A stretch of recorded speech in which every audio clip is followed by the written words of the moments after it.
عمر سے سفارش کرو کہ عمر نیا کرتا پہنا کرے. ملکوں کے سفیر آتے, عمر وہی پھٹی پرانی چادر اوڑھ کے اور وہی کئی جگہ پہ پیوند لگے سوٹ پہن کے سفیروں کے سامنے بیٹھ جاتا ہے.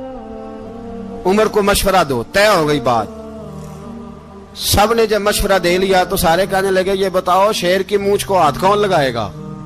کہنا کس نے ہے؟ بندہ بھی تو ڈھونڈو نا. نے کہا جناب میرا یہ خیال ہے کہ مولا علی شیر خدا کہیں گے, کیونکہ جس شخص کی عمر کو سب سے زیادہ حیا کرتے دیکھا وہ شیر خدا مولا علی ہے رضی اللہ تعالی علی کہیں گے. اس لیے کہ جناب علی تو کئی دفعہ جب گفتگو کرتے تھے تو حضرت عمر چپ کر جاتے تھے اور فرماتے تھے علی نہ ہوتا تو میں ہلاک ہو جاتا. تو کہا علی سے کہو. جناب علی شیر خدا کو بلایا.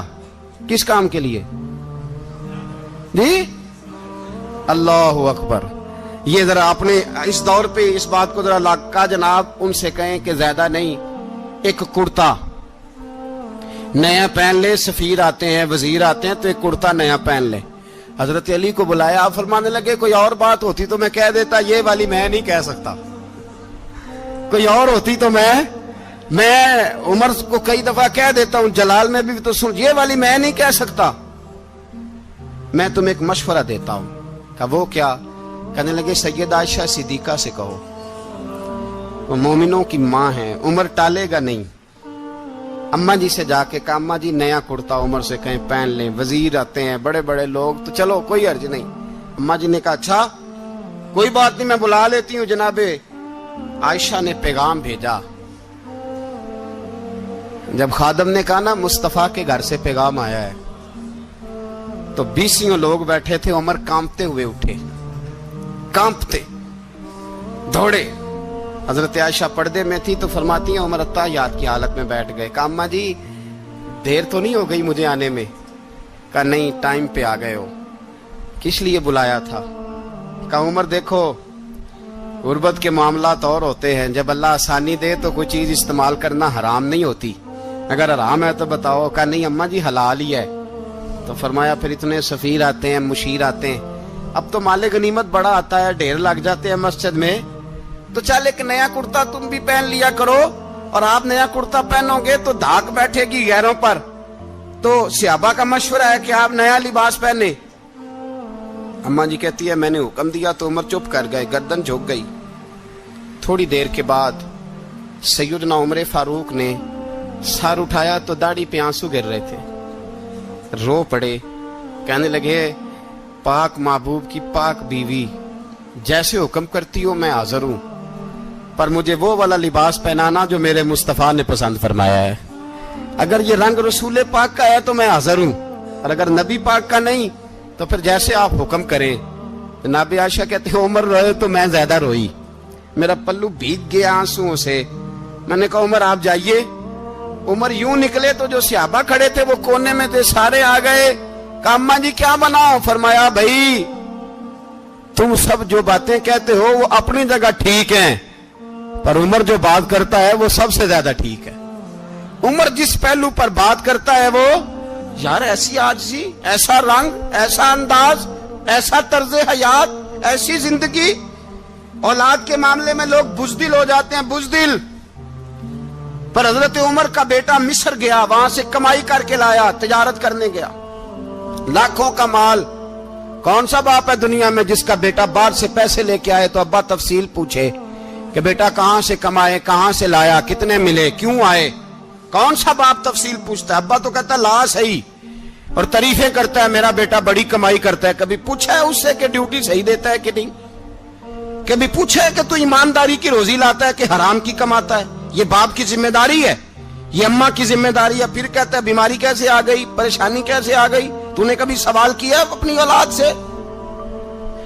حضرت عمر فاروق رضی اللہ تعالیٰ عنہ کا بیٹا مصر سے پیسے کما کے لایا تو جناب عمر نے بلایا, فرمایا بیٹے اتنی تو تیرے پاس راس ہی نہیں تھی, تھوڑے سے تو پیسے لے کے گیا تھا, اتنی کمائی کیسے ہو گئی؟ اتنے تو پیسے نہیں تھے صاحب, کہاں سے کمائی لائے؟ اس نے کہا ابا جی وہ جو میرے چچا ہے نا مصر کے گورنر, آپ کے دوست, انہوں نے میری مدد کی ہے. فرمایا جتنے لوگ گئے تھے سب کی ہے مدد اس نے؟ کہا نہیں صرف میری کی. فرمایا تیری کیوں کی؟ تیری کیوں کی؟ کہا حضور آپ کے دوست ہیں. فرمایا چپ کر. حضور انہوں نے مجھے اتنے پیسے دیے, میں نے کاروبار میں ڈالے تو نفع آیا تو میں ان کی رقم دے کے. فرمایا خاموش ہو جا. باقی جتنے لوگ گئے تھے سب کی مدد کی اس نے؟ کہا نہیں حضور صرف میری کی. فرمایا اس نے تیری مدد نہیں کی, اس نے خلیفہ کے بیٹے کی مدد کی, اس لیے کہ وہ خلیفہ کو اپنے حق میں نرم کر سکے. فرمایا آدھا مال تیرا ہے, آدھا مال غنیمت کا ہے, مال خزانہ کا ہے, مسلمانوں کا ہے, اس لیے کہ تو جو وہاں سے مال کما کے لایا ہے وہ اپنے باپ کے خلیفہ ہونے کی وجہ سے کما کے لایا ہے, لہذا رکھ ادھر. یہاں کہتے ہیں کدھر سے آیا, کیسے آیا, کون سا حساب دیں, کیا کریں. او بھائی حضرت عمر رضی اللہ تعالیٰ عنہ کا اپنی اولاد کے بارے میں یہ رنگ ہے. ایک جنگ سے نا خوشبو آئی, خوشبو بڑی مہنگی ہوتی تھی, عرب میں خوشبو آج بھی بڑی مہنگی ہے, وہ زیادہ استعمال کرتے ہیں. میری باتوں کی سمجھ آ رہی ہے میرے بھائی؟ بڑی مہنگی خوشبو تھی. جب وہ خوشبو آئی تو حضرت عمر نے کہا, گھر میں پہلے پہنچی حضرت عمر کے, چونکہ زیادہ عورتیں استعمال کرتی تھی گھر کے اندر خوشبو, مرد بھی لگاتے تھے. حضرت عمر نے اپنی بیوی سے کہا, آپ کی زوجہ تو تھی وہ بڑی خوشبو کو پسند کرتی تھی. حضرت عمر نے اپنی زوجہ سے کہا کہ خوشبو لاؤ, میں نے ایک عورت کی ڈیوٹی لگائی ہے, وہ خوشبو تول کے نا تو حصہ برابر صحابہ میں بانٹ دے گی. تو آپ کی زوجہ کہنے لگی کسی بی بی کی ڈیوٹی لگانے کی کیا ضرورت تھی, میں جو موجود تھی میں بانٹ دیتی ہوں تول کے حصہ برابر. آپ نے فرمایا نہیں تو رہنے دے, اور فلانی بی بی بانٹے گی. کہا حضور میں نے بھی بانٹنی ہے, میرے پہ کچھ حق ہے؟ آپ نے فرمایا نہیں, تو تفصیل نہ پوچھ, تو خوشبو دے دے, کوئی اور بانٹے گی. خاتون خانہ تھی نا, کہنے لگی نہیں مجھے بھی آج آپ کو بتانا ہی پڑے گا کہ کوئی جو بانٹ سکتی ہے تو میں کیوں نہیں بانٹ سکتی. زوجہ کہتی عمر نے بات کی تو میری چیخیں نکل گئی. حضرت عمر فرمانے لگے جب تو خوشبو بانٹے گی نا تیرے ہاتھوں کو بھی لگے گی, تیرے دوپٹوں کو بھی لگ جائے گی. اگر رب کریم نے مجھ سے سوال پوچھا کہ عمر خوشبو تو مسلمانوں کی تھی, تیری بیوی کے دوپٹے کو کیوں لگ گئی, تو میں اللہ کے حضور کیا جواب دوں گا؟ اگر اللہ نے یہ سوال کیا کہ تیری بیوی نے کیوں لگائی, وہ تو حصہ تھا مسلمانوں کا, تو نے تیری بیوی نے کیوں لگائی؟ تو فرمایا میں نہیں چاہتا کہ اللہ کے حضور مجھے اور تجھے باز پرس ہو, لہذا کسی اور کو بانٹنے دے. زوجہ روئی اور تڑپ کے کہنے لگی عمر مجھے لگتا ہے صبح قیامت بھی تیری بیوی ہونے کی وجہ سے اللہ مجھے جنت عطا فرما دے گا, تیری زوجہ ہونے کی برکت سے. بھائی یہ معیار رکھا, خدا کی قسم ایسا شخص تاریخ میں دوبارہ نہیں آیا. اتنا بڑا آدمی, اتنا بڑا شخص, اتنا بڑا آدمی, اور پھر رنگ یہ ہے کہ عمر 22 لاکھ مربع میل کا حکمران, 22 لاکھ, اور کھجور کے درخت کے نیچے مٹی کا ڈھیلا لے کے سو گئے ہیں, پرواہ کوئی نہیں, کوئی مسئلہ ہی نہیں. 2 غلام ساتھ بیٹھے تو ایک روٹی حضرت عمر نے گھر سے منگوائی, تھوڑا سا سرکہ, تو غلام کہنے لگے ہم نے بھی کھانی ہے. فرمایا کوئی حرج نہیں, روٹی کو پیٹ بھر کے کھانا ضروری تو نہیں, 3 حصوں میں بانٹ لیتے. ایک آدمی آیا ہوا تھا مصر کا رہنے والا ملنے کے لیے, اس نے پوچھا عمر کدھر ہیں, تو کہا وہ ادھر جاؤ مسجد میں بیٹھے ہوں گے. اور واپس آیا تو کہنے لگا وہاں تو 3 غلام بیٹھے ہیں, ایک روٹی بانٹ کے کھا رہے ہیں, لگتا ہے کئی دنوں سے روٹی نہیں ملی. کہا 3 غلام تو کوئی نہیں, وہاں 2 ہی تھے, تیسرے تو امیر المومنین تھے. اس نے کہا نہیں 3 غلام ہیں, کپڑے بھی ایک طرح کے پہنے ہوئے, بلکہ 2 کے تو پھر صحیح ہیں, تیسرے کے تو زیادہ ماڑے ہیں. کپڑے بھی ایک طرح کے, کھانا پینا بھی ایک طرح کا, اور ان کا نشست برخاست بھی ایک طرح کی ہے, لہذا کوئی فرق نہیں. حضرت ابو ہریرہ کہتے ہیں میں لے کے آیا, اور جناب عمر کو جب میں نے کچی زمین میں تامت سمیٹ بیٹھے دیکھا تو میں رو پڑا. میں نے اس مصر سے آنے والے کو کہا تو اس کے جلوے دیکھ, اگر اس کی ذات میں اتنا حسن ہے تو محمد عربی کا مقام کیا ہوگا. یہ مقام غور ہے, مقام غور. 10 محرم کو لوگ دیگے پکائیں گے نا, نہیں پکانی ہے, کوئی بول دے نہیں, ہاں نہ نہیں کر دے, پروگرام بدلیا تو نہیں دی عید کی کہ وہ ایک کام شروع ہویا ہے لات ٹائٹ ہونے والا. کیوں جی پکنی ہے نا دیکھیں 10 محرم کو انشاءاللہ تعالی, ہم بھی پکائیں گے انشاءاللہ, یہاں بھی پروگرام ہوگا. تو 10 محرم کو جو دیگ پکنی ہے تو ایسا نہیں ہو سکتا کہ 1 محرم کو حضرت عمر کے نام کی بھی کوئی پک جائے. اگر امام حسن حسین کے نام کی دیگیں پکے تو جو امام حسن حسین سے پیار کرنے والے ہیں, جو امام حسن حسین سے, ہم لوگوں نے بھی عجیب رٹا اپنایا ہے نا. ہم لوگ بات کا ایک پہلو دیکھتے ہیں، دوسرا نہیں دیکھتے۔ حضرت امام حسن اور حسین کو بھی نبی پاک نے شہید کہا، اور جناب عمر کو بھی رسول اللہ نے خود شہید فرمایا۔ فرمایا شہید ہے، خود فرمایا اپنی زبان سے کہ یہ شہید ہے، خود میرا عمر شہید ہے۔ تو ان کے نام کی دیگ نہیں پکنی چاہیے، اس طرف نہیں ہماری توجہ ہونی چاہیے۔ اور اہل بیت نبوی، یہ بات میں پہلے بھی کرتا ہوں، آج پھر کرنا ضروری سمجھتا ہوں، اہل بیت کا پیار سن لو کان کھول کے، اہل بیت کا پیار اگر ہمیں کسی نے سکھایا ہے تو سیدنا عمر فاروق نے سکھایا ہے۔ اہل بیت نبوت کی محبت اگر کسی نے سکھائی ہے تو کس نے سکھائی ہے؟ بول کے بتائیے۔ حضرت عمر نے، اہل بیت کا پیار ہمیں حضرت عمر نے بول کر کے سکھایا ہے۔ بھائی یاد رکھیں، کسی کی طاقت نہیں تھی دم مارنے کی حضرت عمر کے سامنے، طاقت ہی نہیں تھی۔ کیسر و کسرا کانپ جاتے تھے، جرأت ہی نہیں کرتے تھے حضرت۔ اور ہمارے تو تعلقات بڑے ہیں نا غیروں سے۔ حضرت ابو موسیٰ اشعری رضی اللہ تعالیٰ عنہ فرماتے ہیں میرا منشی سائی تھا، وہ کاتب کہتے تھے وہ لوگ، میرا حساب کتاب عیسائی تھا۔ تو فرماتے ہیں ایک دن میں نے وہ سارا حساب کتاب لین دین کے حضرت عمر کو دکھائے تو فرمانے لگے جس نے لکھے ہیں اس کو بلاؤ۔ کہنے لگے حضور مسجد نہیں آ سکتا۔ کیوں نہیں آ سکتا؟ کہنے لگے وہ عیسائی ہے۔ کہتے ہیں حضرت عمر جلال میں آ گئے۔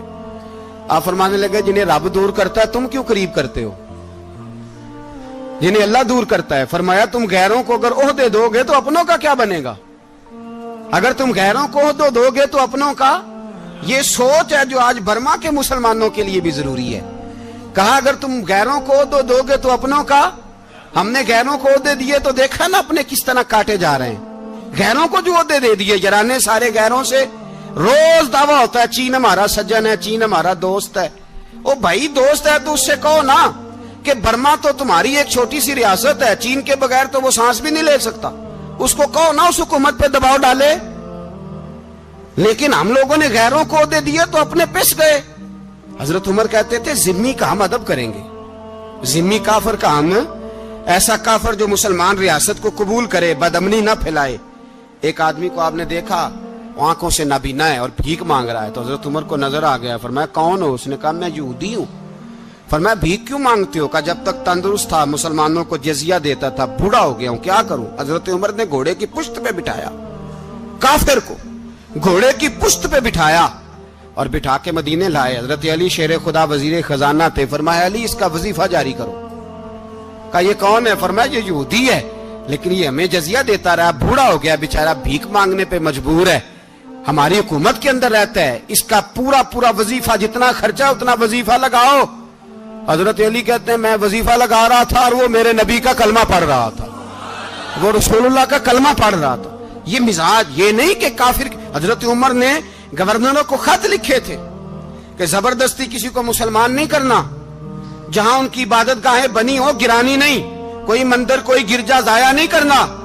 اسلام سب کو جینے کا موقع دیتا ہے، پر بے ایمانو ظالمو بدذاتو تمہیں یہ کہتا ہے کہ ہم تمہیں جینے کا موقع دیتے، تم بھی مسلمانوں کو جینے کا موقع دو۔ یہ جہاں بستے ہیں جہاں رہتے ہیں انہیں وہاں جینے کا موقع دو، انہیں بھی اللہ اکبر کہنے کا موقع دو، انہیں بھی قرآن پڑھنے کا موقع دو، انہیں بھی رسول اللہ پر درود پڑھنے کا موقع دو۔ ہمارے ملک میں عیسائی اپنی مرضی سے کھلے عام تبلیغ کرتے ہیں، یہاں تو چینل چلائے ہیں عیسائیوں نے۔ کسی مذہبی جماعت نے کبھی جلوس نکالا ہے کہ عیسائیوں کا چینل بند کرو؟ بولے نکلا ہے کہ نہیں نکلا؟ کتنے ظلم کی بات ہے۔ ہم جب غیر کو اتنا تحفظ دیتے ہیں، ہم نے دیکھا ہے، مجھے بیسیوں لوگوں نے عید پہ ٹیلی فون کیے کہ عیسائیوں کو قربانی کا گوشت دے لیں، مجبور ہیں جی، دروازے پہ آ گئے ہیں، ہمارے کام کاج کرتے ہیں۔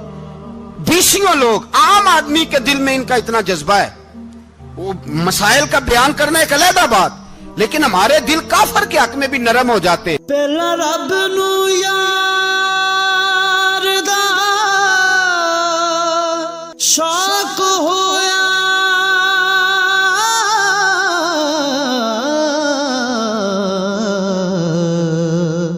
نبی پاک دا کرن جمال مائیں آیا وہی لے کے ہویا ترت حاضر، تے لیا یار نے یار نو پھال مائے. تم کس قدر زیادہ بےایمان ہو اور کفر کس قدر زیادہ ذلیل ہو گیا ہے کہ مسلمان کے حق میں نرم ہوتا ہی نہیں. اور اس سے بڑے ذلیل وہ ہیں جو ان ذلیلوں کے سپورٹر ہیں. وہ کسی عرب ملک کے حکمران ہو یا کسی اور جگہ کے، وہ بڑے ذلیل ہیں جو ان ذلیلوں کے سپورٹر ہیں، جو برما کی بچیوں کے قتل پر اپنی حکومتیں چمکا رہے ہیں. انہیں شرم نہیں آتی. اس قدر مسلمان تڑپا ہے لیکن ان بے غیرتوں کو ذرا ہوش نہیں آئی. اور یہ ان کے کماش، ان کے دلال جو ہر جگہ ان کی سپورٹ کر کے اپنی حکومتیں قائم کرتے ہیں، بے ایمانوں کو پتہ نہیں کہ کب ان پر اللہ کا عذاب اترے گا اور کس طرح ان کے پرخشے اڑیں گے. تمہیں اپنی ذلت اور رسوائی نظر نہیں آ رہی کہ زمین کس طرح تمہارے لیے تنگ ہو گئی ہے؟ اس سے زیادہ اور تمہاری رسوائی کیا ہوگی؟ ڈرو اللہ سے. اور یہ تو دنیا کا عذاب ہے. ان بطش ربک لشدید. میرا رب کہتا ہے قیامت تو قائم ہونے دے. اتنا سخت تیرے رب کی پکڑ ہے اتنی کسی دوسرے کی ہو سکتی؟ یاد رکھیں اور تھوڑا احتیاط کریں. ہم سب لوگ بھی، جو ہم لوگ آدھی زبان بول کے بھی ان کی سپورٹ کرتے، اب شرم آنی چاہیے ہمیں ان حکومتوں کی سپورٹ کرتے جو مسلمانوں کی لاشوں کے اوپر حکومتیں قائم کرتے ہیں. شرم آنی چاہیے. بہرحال بات دور نکل جائے گی اور میں اپنے مضمون پہ رہتا ہوں. اہل بیت کا پیار اگر سکھایا ہے تو جناب عمر نے سکھایا ہے رضی اللہ تعالی عنہ. امام حسن ملنے، آپ یقین کریں میں جب اس واقعہ کو پڑھتا ہوں تو میرا دل جھوم جاتا ہے. میں کہتا ہوں یار ڈاڈا ہونا اپنی جگہ پہ، عشق ہونا اپنی جگہ پہ، انسان کا باوقار ہونا اپنی جگہ. جہاں کھڑے ہونا تھا وہاں یہ کھڑے ہوتے تھے اور جہاں جھکنا تھا وہاں یہ ان لوگوں میں اقبال نے کہا تھا تیری نگاہ ناز سے دونوں مراد پا گئے. عقلے کی یاب و جستجو، عشق حضور و اضطراب. جہاں اگر آیا ہے سامنے کیسر و کسرا تو عمر جیسا دلیر کوئی نہیں. اگر سامنے آیا ایران کا بادشاہ تو عمر جیسا تگڑا کوئی نہیں. اگر آیا ہے سامنے غسان کا بادشاہ تو عمر جیسا عادل کوئی نہیں. لیکن اگر علی کا بیٹا آیا ہے، اگر فاطمہ کے لال پارے آئے ہیں تو پھر فاروق اعظم سے جیسا محب کوئی نہیں، پھر ان سے جیسا پیار کرنے والا کوئی نہیں. اندر بیٹھے ہیں جناب عمر، اندر تنہائی میں کچھ وزیروں سے گفتگو ہو رہی ہے، میٹنگیں جاری ہیں. آپ کے بیٹے ملنے آئے جناب عبداللہ ابن عمر. ابا جی ملنا ہے. بات ٹھہرو، بات کر رہا ہوں، کوئی نہ اندر آئے. صاحب زیادہ باہر کھڑا ہے. تھوڑی دیر گزری تو امام حسن بھی آ گئے. کون آئے؟ آپ کو جو ملے گا امام صاحب کا نام لینے سے، وہ سردار ہیں جنتیوں. کون آئے؟ سارے بولیے. امام حسن تیری نسل پاک میں ہے بچہ بچہ نور کا، تو ہے نے نور تیرا سب گھرانہ. امام حسن آئے تو حضرت عبداللہ ابن عمر کو دروازے پہ کھڑے دیکھا. کہا امیر المومنین کہاں ہیں؟ کہنے لگے حضرت عمر کے بیٹے. کہنے لگے وہ اندر بیٹھے، کچھ میٹنگ ہو رہی ہے اور انہوں نے کہا کوئی اندر نہ آئے، لیکن آپ جانا چاہیں تو چلے جائیں. آپ جانا چاہیں تو تیری نسل پاک میں ہے بچہ بچہ نور، آپ جانا چاہیں تو چلے جائیں. تو انہوں نے کہا جب آپ باہر کھڑے ہیں تو مجھے کوئی اتنا ضروری کام نہیں، اور ابھی زور کی نماز تھوڑی دیر میں ہوگی، میں مسجد میں مل لوں گا امیر المومنین سے. یہ بات کہہ کہ امام حسن چلے گئے. یار اتنی بڑی بات نہیں تھی، اتنی بڑی بات نہیں تھی. وہ میرے استادوں کا بیٹا بھی آئے تو کہا ٹھیک ہے جی وہ سوئے ہوئے ہیں، کوئی غرض نہیں یار میں ٹھہر کے آ جاؤں گا. کوئی بڑی بات نہیں تھی، دیکھا جائے تو بڑی بات نہیں تھی، پر بات بہت بڑی تھی اس لیے کہ یہ خالی حسن نہیں، یہ حسن ابن علی ہے، یہ حضرت فاطمہ کے لخت جگر. حضرت عمر باہر نکلے. عبداللہ ابن عمر سے پوچھا کوئی آیا تو نہیں؟ تو کہا حضور امام حسن آئے تھے. تو کہا پھر شہزادے کو اندر کیوں نہیں بھیجا؟ کہا میں نے کہا تھا. وہ کہنے لگے اگر امیر المومنین مصروف ہیں تو میں ظہر میں مل لوں گا. حضرت عمر رونے لگے. فرمایا بیٹے تو نے اچھا نہیں کیا. پھر مسجد نہیں گئے، سیدھے امام حسن کے دروازے دستک دی. امام حسن باہر آئے. کہا شہزادے آئے تھے تو ملے کیوں نہیں؟ تو امام حسن کہنے لگے حضور آپ کا اپنا بیٹا دروازے پہ کھڑا تھا، آپ کا اپنا بیٹا دروازے پہ کھڑا تھا، اور منع بھی کیا تھا آپ نے تو میں زور میں مل لیتا. حضرت امام حسن فرماتے جوش جذبات میں جناب عمر نے سر سے پگڑی اتار دی. جوش جذبات میں کہنے لگے حسن میرے بیٹے کا اور آپ کا کیا مقابلہ؟ کیا اس کی ماں کا نام فاطمہ الزہرا ہے؟ کیا اس کی نانی کا نام ختیجۃ الکبریٰ ہے؟